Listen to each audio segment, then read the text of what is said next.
بسم الله الرحمن الرحيم.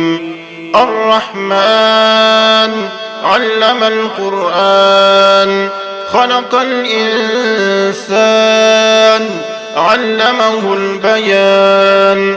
الشمس والقمر بحسبان، والنجم والشجر يسجدان. والسماء رفعها ووضع الميزان، ألا تطغوا في الميزان. وأقيموا الوزن بالقسط ولا تخسروا الميزان.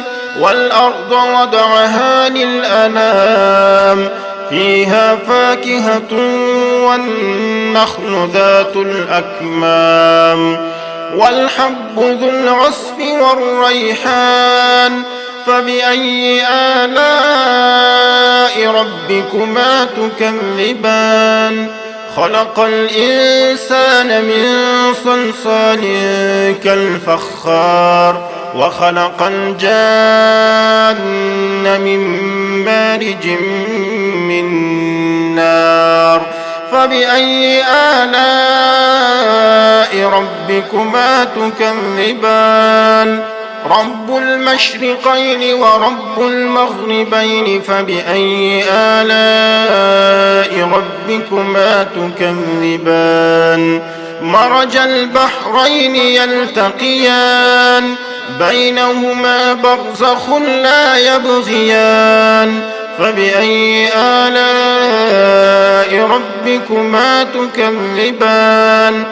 يخرج منهما اللؤلؤ والمرجان، فبأي آلاء ربكما تكذبان.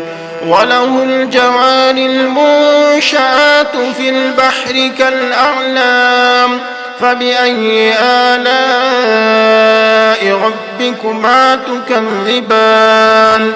كل من عليها فان، ويبقى وجه ربك ذو الجلال والإكرام. فبأي آلاء ربكما تكذبان.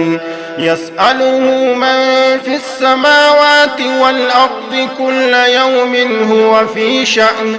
فبأي آلاء ربكما تكذبان. سنفرغ لكم أيها الثقلان. فبأي آلاء ربكما تكذبان. يا معشر الجن والإنس إن استطعتم أن تنفذوا من أقطار السماوات والأرض فانفذوا، لا تنفذون إلا بسلطان. فبأي آلاء ربكما تكذبان. يرسل عليكما شواظ من نار ونحاس فلا تنتصران. فبأي آلاء ربكما تكذبان. فإذا انشقت السماء فكانت وردة كالدهان. فبأي آلاء ربكما تكذبان. فيومئذ لا يسأل عن ذنبه إنس ولا جان. فبأي آلاء ربكما تكذبان. يعرف المجرمون بسيماهم فيؤخذ بالنواصي والأقدام. فبأي آلاء ربكما تكذبان. هذه جهنم التي يكذب بها المجرمون، يطوفون بينها وبين حميم آن.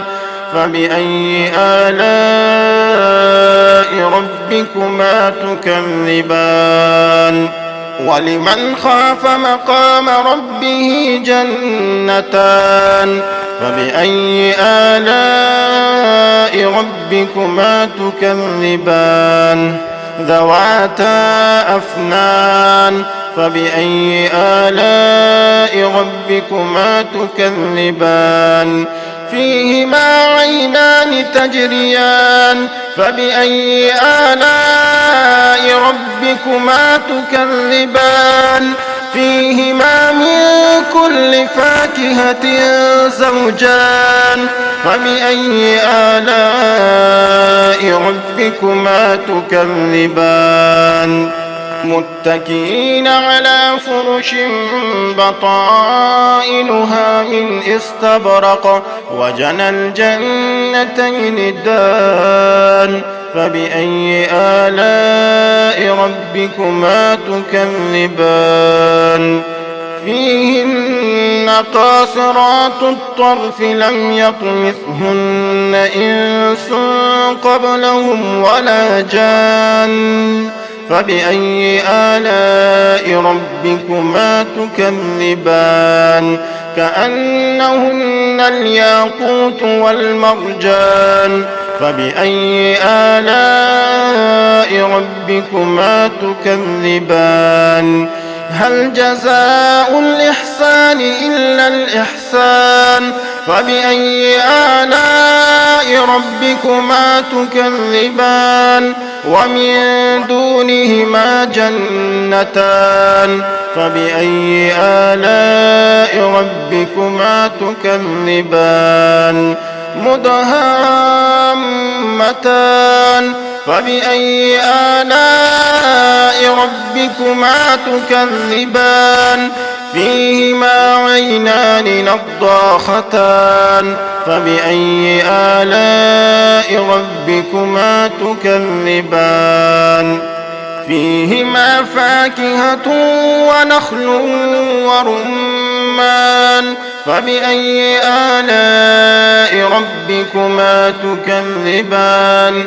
فيهن خيرات حسان فبأي آلاء ربكما تكذبان حور مقصورات في الخيام فبأي آلاء ربكما تكذبان لم يطمثهن إنس قبلهم ولا جان فبأي آلاء ربكما تكذبان متكئين على رفرف خضر وعبقري حسان فبأي آلاء ربكما تكذبان تبارك اسم ربك ذي الجلال والإكرام